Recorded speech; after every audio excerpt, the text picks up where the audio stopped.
ریاض الجنہ میں نماز پڑھنا ہر مسلمان بہن اور بھائی کا جو ہے خواب ہوتا ہے۔ اس کے لیے مسجد نبوی کی انتظامیہ نے علیحدہ جو ہے مواقیت اور ایک میکانزم جو ہے وہ بنایا ہوا ہے۔ مردوں کے لیے ٹائم مخصص ہے ریاض الجنہ میں نماز پڑھنے کے لیے، دن 11 بجے سے لے کر رات عشاء کی نماز تک، اور پھر رات کے 2 بجے سے لے کر فجر کی نماز تک۔ اور اسی طرح جو خواتین بہنیں ہیں ہماری، ان کے لیے ٹائم مخصص ہے عشاء کی نماز سے لے کر رات کے 2 بجے تک، اور پھر فجر کی نماز سے لے کر دوپہر کے 11 بجے تک۔ یوں یہ جو ٹائمنگ ہے مسجد نبوی کی انتظامیہ نے مخصص کی ہے تاکہ سب کو موقع ملے اور وہ مسجد نبوی میں ریاض الجنہ میں آ کر نماز اور اپنے نوافل جو ہے ادا کر سکیں۔ اسی طرح ریاض الجنہ میں نماز پڑھنے کے لیے شرط یہ ہے کہ آپ کی بکنگ ہو۔ افراد کے لیے نسک ایپ کے تھرو وہ بکنگ کر سکتے ہیں، اور جو گروپ آتے ہیں گروپ لیڈرز کے ساتھ، کمپنیز کے ساتھ گروپ کی شکل میں، ان کے لیے ان کے گروپ لیڈر جو ہے وہ ذمہ دار ہوتے ہیں ریاض الجنہ میں بکنگ کرنے کے لیے، اور دونوں کی انٹری جو ہے علیحدہ علیحدہ پوائنٹ سے ہوتی ہے۔ افراد کو 364 نمبر گیٹ سے داخل ہونا پڑتا ہے ریاض الجنہ میں نماز پڑھنے کے لیے،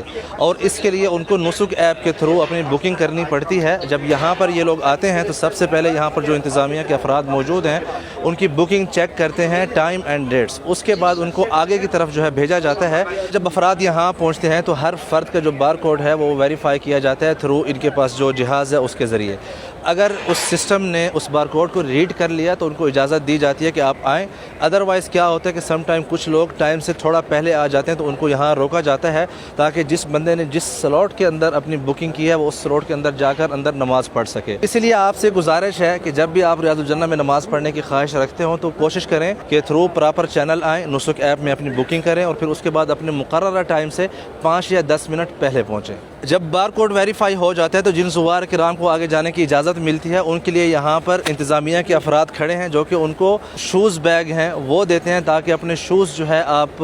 رکھیں ان بیگز کے اندر اور سکون سے ریاض الجنہ میں اپنی نماز پڑھیں، اور آپ کے شوز آپ کے ساتھ ہی ہوں تاکہ جب نماز پڑھنے کے بعد آپ ان کو آسانی سے جو ہے لے کر جا سکیں۔ اس کے بعد سب زوار کرام جو افراد ہوں یا جو گروپس ہوں ان کو یہاں پر بٹھایا جاتا ہے تاکہ کسی کا بھی ٹائم ضائع نہ ہو، جو اندر آلریڈی پہلے سے نماز پڑھ رہے ہیں، تاکہ جیسے ہی ان کی نماز مکمل ہو اور وہ وہاں سے نکلیں، اس کے بعد جو دوسری فوج ہوتی ہے جو کہ ریڈی ہوتی ہے ان کے بعد ان کو اندر جو ہے داخلہ دیا جا سکے ریاض الجنہ کے لیے۔ علیحدہ سے ٹریک بنایا جاتا ہے تاکہ ان کو سہولت ہو ریاض الجنہ میں نماز پڑھنے کے لیے، اور بغیر کسی لائن میں لگے جو ہے اپنے ٹائم پر اندر جا کر نماز پڑھ سکیں۔ اور کوشش کریں جب آپ ریاض الجنہ کی طرف جا رہے ہوں تو ادب کا ملاحظہ رکھیں اور ایک دوسرے کو دھکے دیتے ہوئے جو ہے ریاض الجنہ میں داخل نہ ہوں، بلکہ آرام اور سکون سے جائیں۔ ہر فرد کو انشاءاللہ موقع ملے گا نماز پڑھنے کا۔